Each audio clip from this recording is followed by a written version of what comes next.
All right. Welcome to Into the Metaverse, new episode. I've got with me today Paul Powers, the founder and CEO of a company called Physna.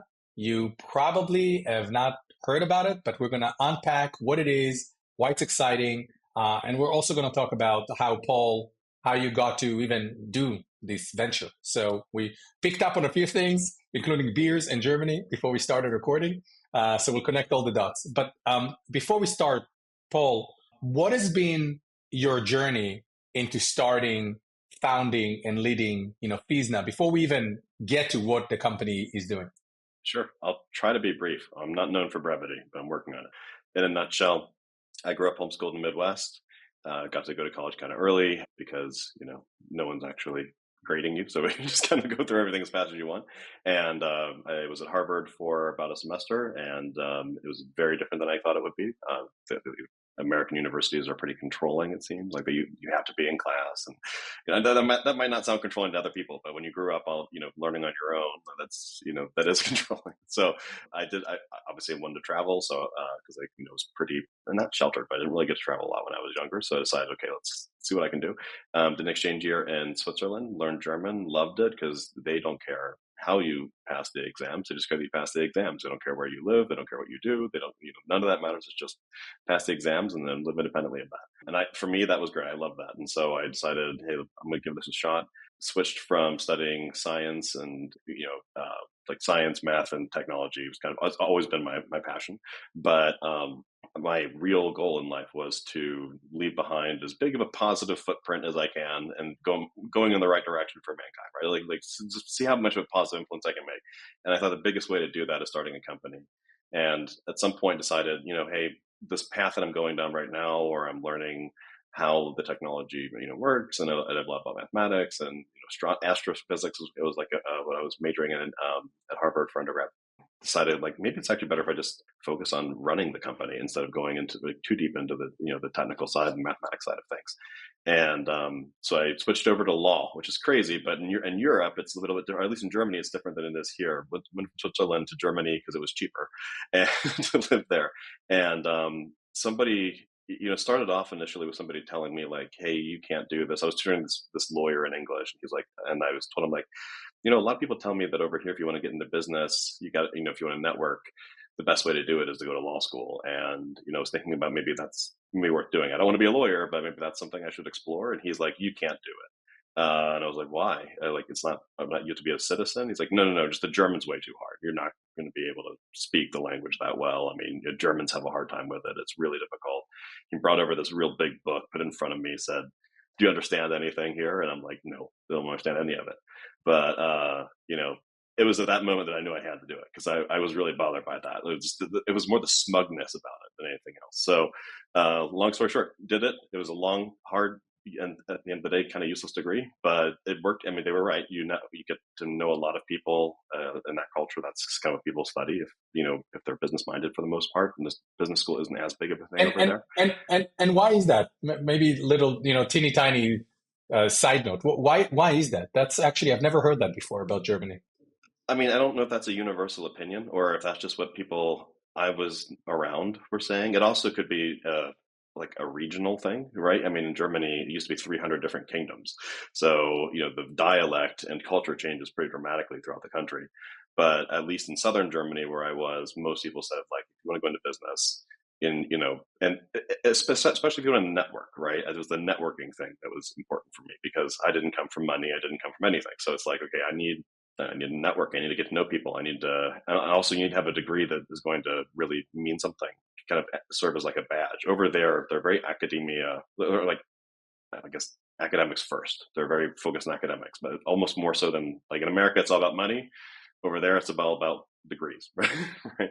And so things like studying medicine or law or whatever, I don't know, there's something about it that gives it prestige, I guess, and it's what people go into because that's what culture admires the most. And so it's where you find some of the more annoying people, some of the more smug, arrogant people, but also, also nice people and people who, are going to go into similar routes later in life. And so never wanted to be a lawyer, hated law, did not like law, especially things like tax law and, construction law for regions in Germany. I'm like, this is something really useless for me to know as an American. But it ended up, the reason I give you all that background, the entire time I was doing all this, I was funding it with companies, right? It was like me tutoring people. I started up a tutoring company that evolved into like a corporate training company.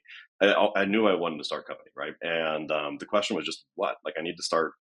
Again, my goal being have a big impact. I just couldn't think of something that would have a major lasting impact the way that I, dreamed of until, ironically enough, one day my focus was in IP law, and we were doing searches on. We're trying to find violations of patents, and it's really easy if you steal like Coca-Cola's logo or their a song or a video or whatever. I mean, you can find it immediately. The algorithms now allow you to find basically anything anywhere except for three-dimensional things. So as soon as something was 3D, it would screw up everything. And the reason why is actually kind of straightforward. I mean, names aren't reliable because you're not looking for words, you're looking for a thing, and people can describe that differently. Right? And very often it's a part number, it has nothing to do with the original name. An image doesn't always work, right? Because who says that two people are going to take a picture of something from the same orientation, right? Very often, if it's a 3D model, it'll just be a random thumbnail of something that's uploaded. It doesn't even have a default orientation in a lot of cases, or they'll change it. And so we couldn't find anything. So I thought, okay, just like we have algorithms for everything, everything in search, where's the search algorithm for 3D? And I found things online that said they were 3D search, but they really weren't. Now they were, and they weren't at the same time. All they were really doing is taking a 3D model, taking like the metadata up from it, meaning like the description, the name, whatever, right? And they were taking an image and saying, this looks like something else. But that failed for the exact same reasons that text and images failed. I mean, I guess like that can be useful if you want a shortcut to regular search, but it doesn't actually help you find the actual part, and let alone parts within parts. Like, what if you put Daffy Duck's head on Mickey Mouse's body, right? Or if you have internal components, like something inside of something else, like if it's a chip that's in an iPhone and that's what's stolen, you need to be able to find the geometry, right? Just like I need to be able to find Coca-Cola on an entire website or a song in an entire long video. I need to be able to find something within something else. And in 3D, that was just totally impossible. And I thought that's stupid. There's got to be something that does this. It's geometry, right? At the end of the day, it's got to make sense. And this is obviously leading into Physna here. So I called up, one thing that the Midwest and Germany have in common is real big on manufacturing and industry, right? So I knew a lot of people who were who were engineers, like mechanical engineers, or people who were in manufacturing, people who were in obviously data science, et cetera. And I talked to them and said, like, well, how do you solve this? And everyone I talked to in every industry came back with a resounding, we don't. This is a massive issue. We don't have a way of analyzing 3D models consistently. There's no normalized data. The TLDR of all this is that 3D, we live in a 3D world, but when it comes to how it's portrayed and codified and software, different companies created different systems to show 3D, right? And to explain 3D. So there's not even like a common binary code that for all 3D. It's all actually different. And that means there's no way to do analysis part between part. You have to use proxies, a proxy being like an image or a description of something, not actually the thing itself. And that's a massive opportunity, because a massive problem and a massive opportunity, because it means that the world's richest data source, physical three-dimensional objects and the representations in 3D, there's no one who owns code that understands how they relate to each other. I mean, think about what that means. It means you don't have autofill for design if you're an engineer, like you have autofill for text, right? You don't have auto suggestions. Think about how much faster you could be in design. Often people redesign the same thing over again because they can't find what they're looking for. They don't, even in the same company. I can't tell you how many times we've seen this. 100+ times, engineers in that company will design the exact same part, and then because they designed it so many times, they're ordering it so many times, finding different vendors, happenstance. And now they're ordering the same part from 50 different vendors, and if any one of those 50 can't supply them, something shutting down. Some of their operations are shutting down. And not to mention the fact that they're wasting a fortune ordering the same thing in small quantity from a ton of different vendors, right? And then that problem extends to maintenance later. It extends to inventory management. I mean, and that's just the manufacturing side of this. It also has implications for the ability to understand CT scans in healthcare, to automate building inspections, to automate it, to improve upon AI, right? The ability to make predictions based off of the relationships between 3D models and how that correlates to semantics. Well, that's a massive opportunity that's been missed. And so I decided, okay, let's start this company. And I've talked long enough, so I'll stop there for a moment. But that's kind of how the idea for Physna came about being. Moved back to the US, and a lot of money and a long story later to where we are today. Well, you certainly connected the two stories together, and in terms of where you came from and how you got to start Physna. But first and foremost, before we jump into the story of Physna and the vision for it and why now, after so long outside of the US, spending, as you mentioned, about 10 years in Germany, as someone who spent some time in Europe, not in Germany, in the UK and in London, what are like the two or three most unique things that you feel you bring with you as a founder and a CEO of a venture-backed company that you actually bring as an inspiration by spending so much time in a different country, in this case, Germany? That's a really interesting question. I don't think I've ever given that a whole lot of thought. I definitely think I have a better understanding for different ways of viewing things, right? I think even the law degree helps in some ways, right? Because sometimes to figure out the answer to a complex problem, you start from two extremes and you work your way down. That's just a way of thinking that I think is helpful. Not any of the things you memorize, but the thinking methodologies I think can be helpful. I would say that definitely I have a much greater appreciation for different cultures, different viewpoints, and it helps to understand the world from multiple different angles. It's amazing how much you have to learn about how things work when you're kind of like restarting your life somewhere else, right? It's so much harder than if you're growing up and living in the same place or even same country. You have to understand like, hey, there's a total. You understand like the world from the ground up again, right? Because you're like, okay, well, all of a sudden I have to get my address registered in some crazy process that I didn't even realize was a thing. And I don't even actually, what is the American equivalent to that? It makes you kind of rethink how the world works, how it works. And you see different versions of what we have in the United States, right? So they have different approaches to transportation, different approaches to education, different approaches to even how they interact with technology in a lot of cases. And so I think that helps to broaden the mind a bit, and in a way, maybe even help create some neural pathways in there, perhaps, making you think about things from a more foundational principle, right? Like what is why are things the way they are? Do they have to be the way they are? And can we go about this in a totally different way? Interesting. We'll let that kind of noodle settle in, and there might be some follow-up questions, but let's switch gears. I'm super excited to jump in to talk about Physna. So first and foremost, what is Physna? Why now? And what is the market you're looking to create or shape with the company? Physna is short for physical DNA. And it's actually a really, really apt description for what it is. Just like DNA can tell you how and if you have a lab, I can tell you from DNA, hey, this is what this person maybe even looks like, right? This is who they're related to. This is what they're prone to. This is what they, I can tell you a lot about the person, not me, but someone with a really good lab could. And that's what Physna is able to do. It finds relationships. And just like DNA, the way we understand how DNA works, my understanding of it anyway, definitely not a biologist, but from my, layman understanding of DNA, we learn about it based on comparisons, right? We understand how relationships work, and we say, oh, okay, well, these two people both have brown eyes and are so tall or whatever. And by seeing lots of different people, eventually you figure out, oh, this is what they have in common, right?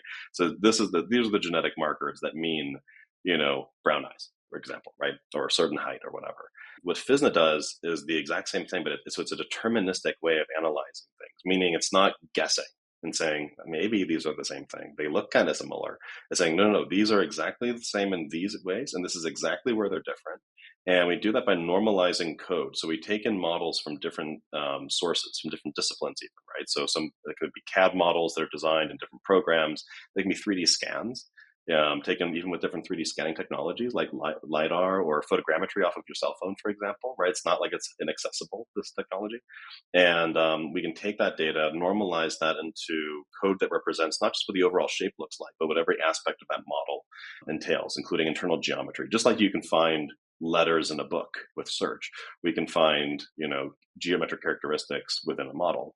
And then we can see how they're all related to each other. And so what that does, this creates this matrix, because I'm learning off of not just how are these two models related to each other and how do they match, what matches, what doesn't match, but just like you would learn off DNA to find what the genetic markers are for certain traits, we can correlate the geometric markers, if you will, to certain attributes like, hey, this thing's likely to break because you guys have given us a whole bunch of models and some of them broke and some of them didn't.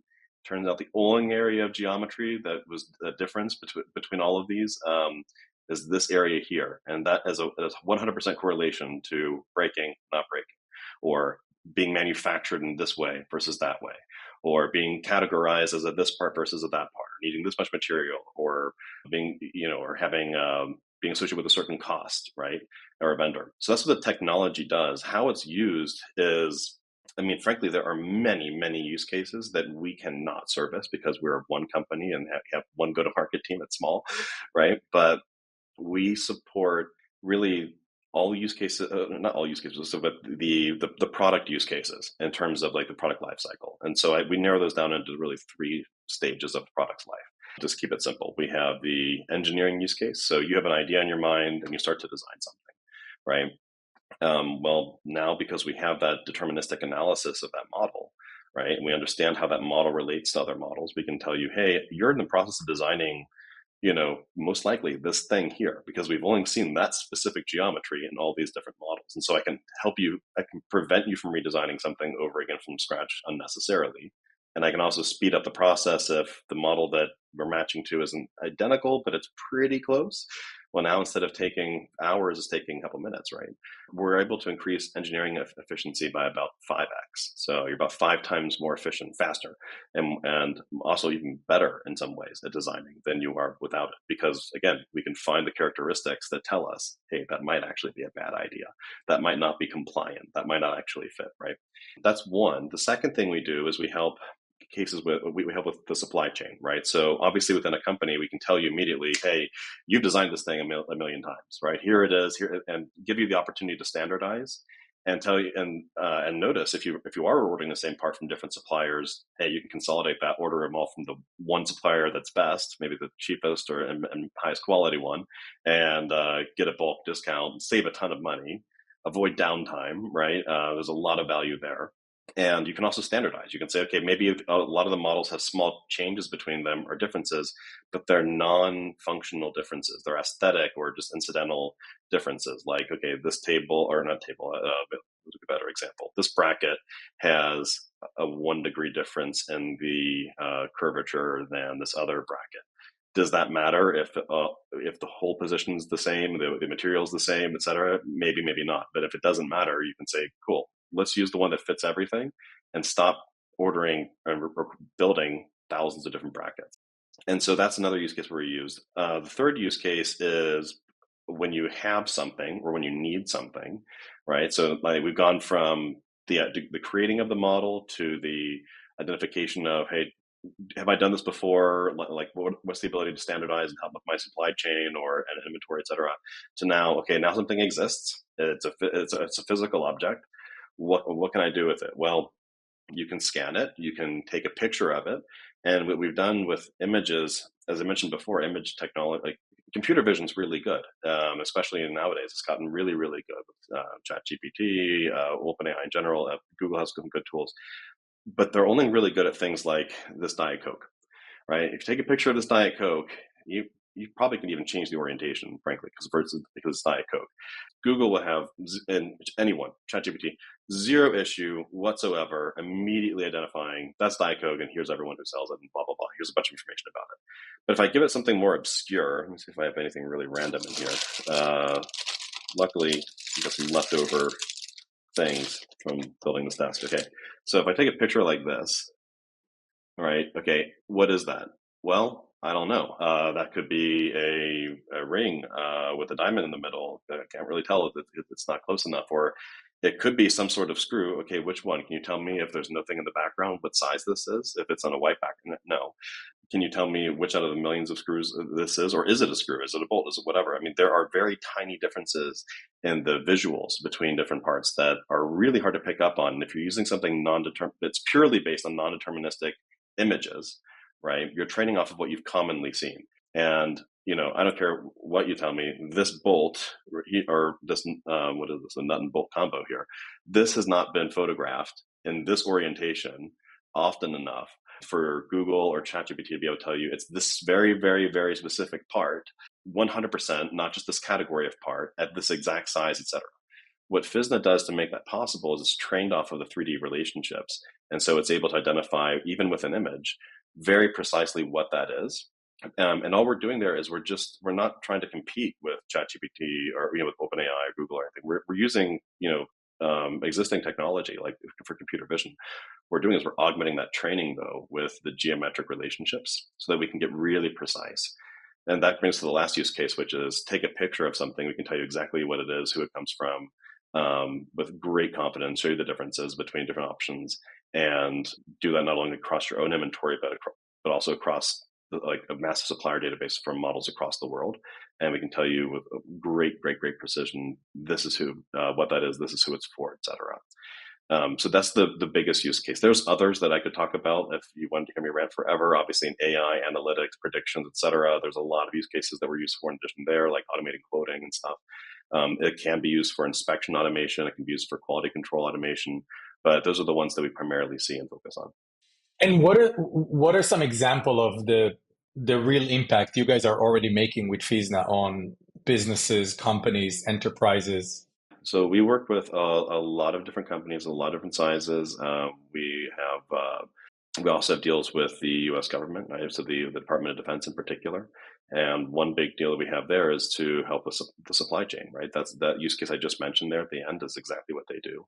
We have deals with automotive companies that will use a very similar process, and they'll take a picture or something, or they'll take a 3D model, and they ask the question, okay, well, what is this? Do I have it in inventory? If not, do I have a supplier? If there are suppliers, okay, tell me, which one's the accurate part.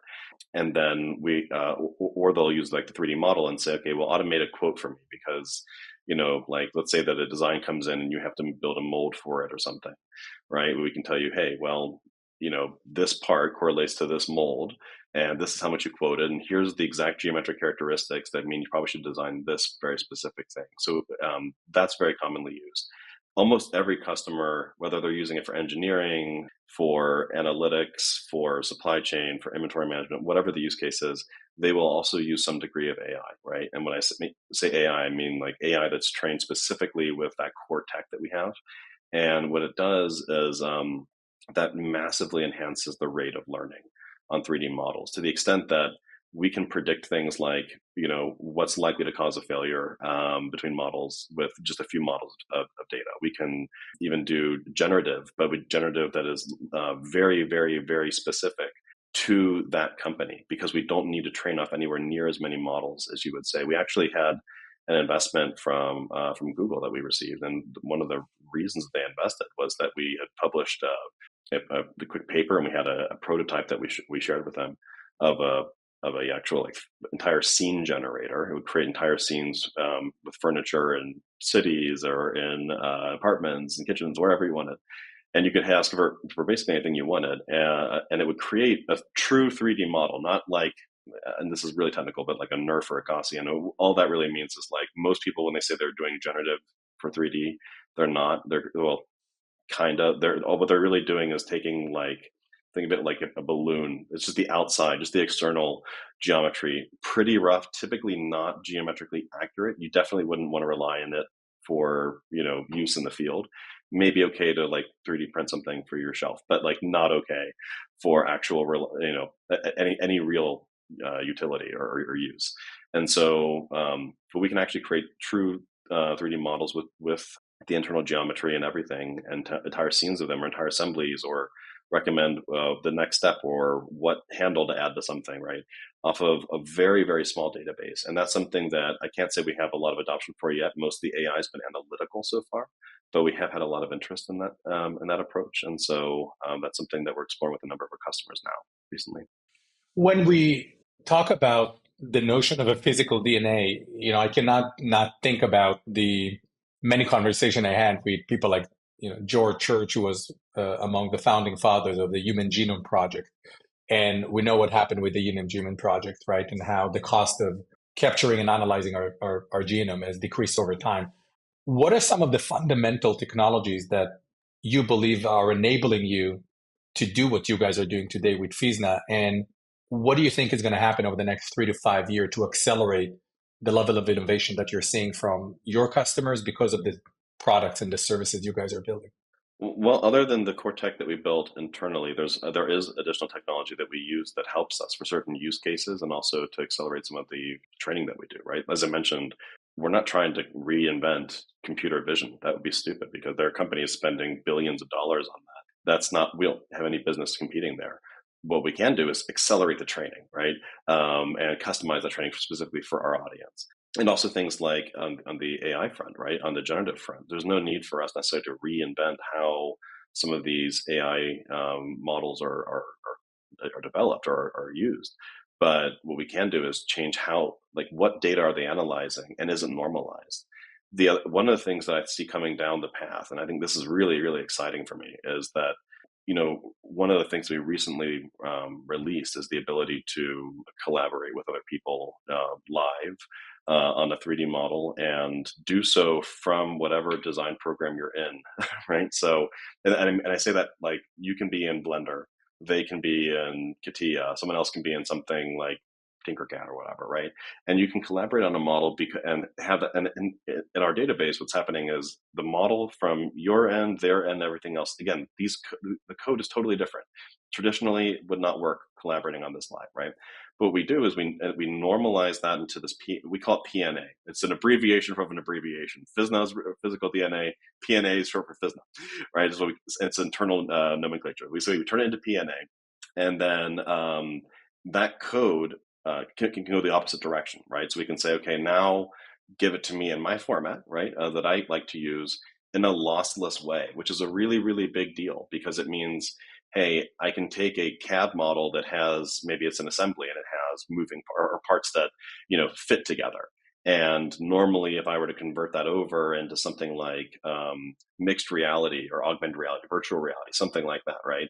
I would actually lose the logic. It would just turn to one single solid. I wouldn't have the logic preserved, or maybe the geometry would just look weird because something gets messed up in the conversion process, almost invariably.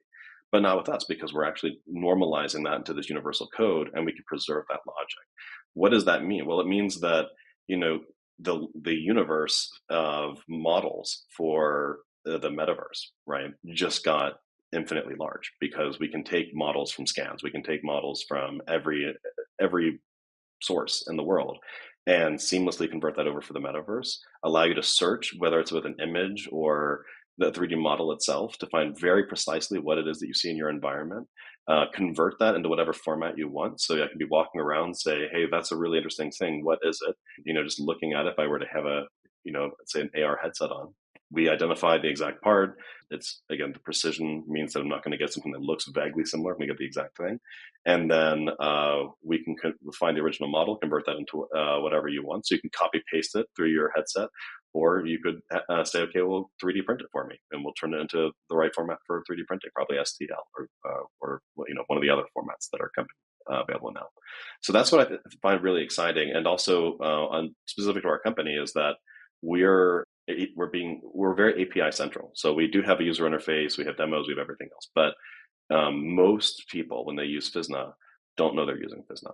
Most companies, when they adopt it, they use our APIs and they integrate it into their tech, into their tools.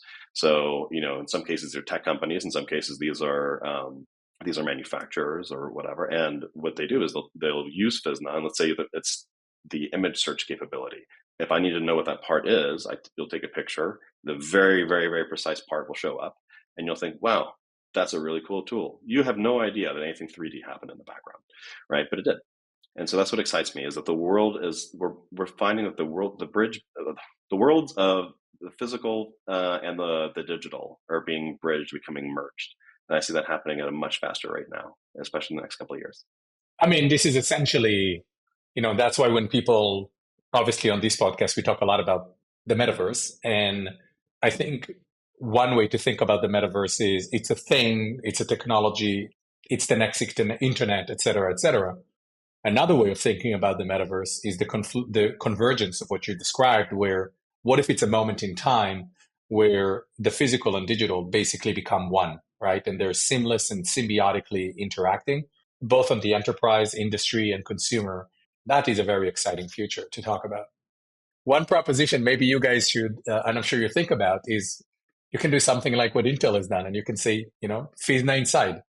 It's funny that you say that. I've mentioned that to people before. I have said, like, the future of Physna is going to look very much like Physna, powered by Physna, or Physna inside like Intel, right?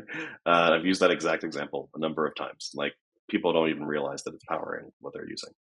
Yeah, exactly. And I think there's, one of the, completely deviating from the topic, but I think one of the most remarkable marketing things that has happened in the world of business over the last 30, 40 years is just the fact that so many consumers actually know what Intel is, where it's so low in the stack of the product they're using, and that Intel Inside campaign could potentially be, one of the most genius marketing campaigns. It's no longer helping Intel with their market share, but certainly an innovative way that they've approached the technology and how consumers have been. I mean, it's no longer relevant, right? But I think there is a world where potentially I can see a world where clients like yours, or maybe even companies that your customers are serving, might say to your customers, if you don't have Physna inside, I'm not working with you.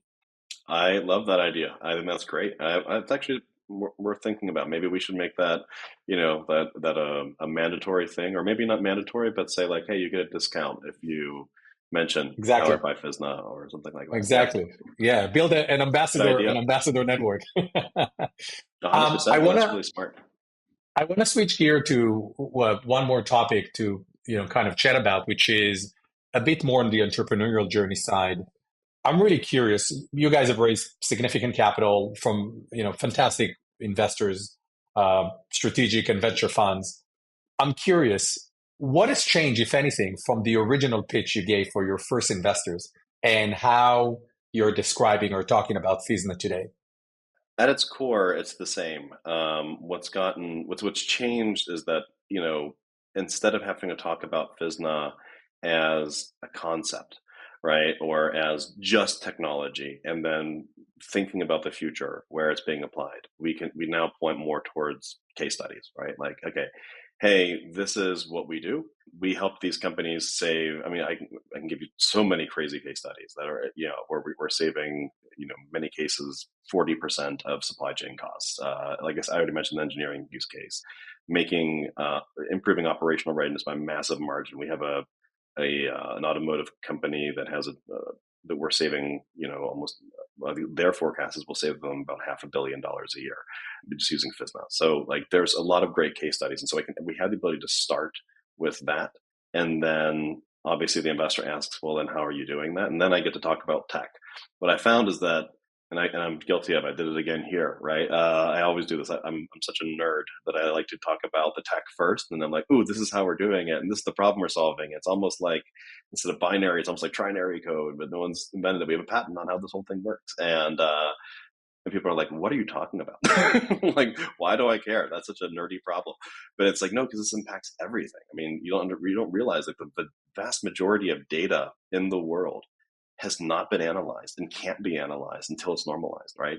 And it's physical data. We live in a physical world, and there's more data in a muffin, if you're able to analyze that muffin, than there is stored on the internet. There's just so much data in 3D that people are that we're currently, other than now with Physna, we've been completely blind to for the longest time. So I get to talk about the excitement later in the pitch. Essentially, I reverse the order, start with case studies. I'm sure it makes a lot of sense to investors. Last question.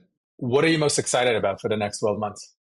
We have a really exciting deal we're working on with a really, really large and exciting deal we're working on with the Department of Defense and a handful of companies, both large and small, a large number of companies, actually, large and small, that'll help to automate supply chain and procurement decisions using like smart automated the process that I've already described. But in addition to searching publicly for 3D models and using that as a way to get to the precise results off of whether it's an image or a 3D scan or something, we're now able to we built a network out that allows people to sync together and decide how they want to share that data. So a lot of suppliers I've talked to are like, "Hey, I don't want to put my CAD models online because then everybody can see, can search for it." And what's really cool is we told them, "Well, with PNA, we don't even necessarily need to store the model. Like we have it broken down into this extremely secure way. You know, this would be a separate topic, but there's even cybersecurity aspects of using that format." And so I'm really excited about potentially making that more and more of a normalized file type, and but also bringing this to companies in a way that allows them to actually sell more. Right? They can say, "Hey, I don't want to make my models public online, but I'm okay making it public or available in this network to the DoD, the Department of Defense, or certain very, very large automotive, aerospace, or industrial companies that I want to sell to." So you can actually increase sales while reducing your costs. And it's in this very, very automated fashion. I'm really, really, really excited about that. And I'm also excited that, we're involved in a lot of programs now that are like consortiums discussing the future of standardization around 3D. And one thing that we're looking at is a way to bring PNA to a larger audience without it necessarily having to cost everybody something and a massive amount of money. And what's great about that is it can end the debate on what 3D format should we use for everything, right? Because that is a really important debate, and it's massive right now in almost every company in America, and it's certainly in the DoD and elsewhere as well. And we can say, hey, it turns out it doesn't matter. You can all use whatever you like using, and this data is normalized and it's safe. And if somebody were to manipulate it, we'll know because we see the internal geometry, right? So we can protect you, and it's not something people can alter. And if they got your hands on the PNA, we're the only ones that have a lab that understands DNA in this analogy, right? So if someone gave you a bunch of ATGCs and DNA sequence, and you didn't have a way to analyze that, it wouldn't mean anything, right? That's kind of that's in addition to the regular encryption that's there. So I'm excited about normalization. I'm excited about connecting companies and improving their sales, and actually really just bringing increasing manufacturing in the United States and sales in the United States. I think that there's going to be a massive uptick in American manufacturing when people realize there are so many suppliers and vendors that are around the corner. In most cases, it's better to order from them. It's faster to order from them. They don't have to rely on as many overseas offers. And that's got me pretty excited.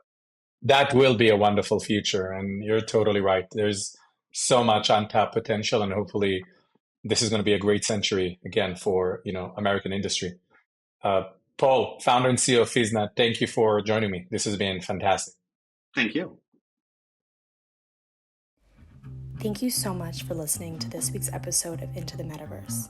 We hope you learned a lot and explored new aspects of the metaverse.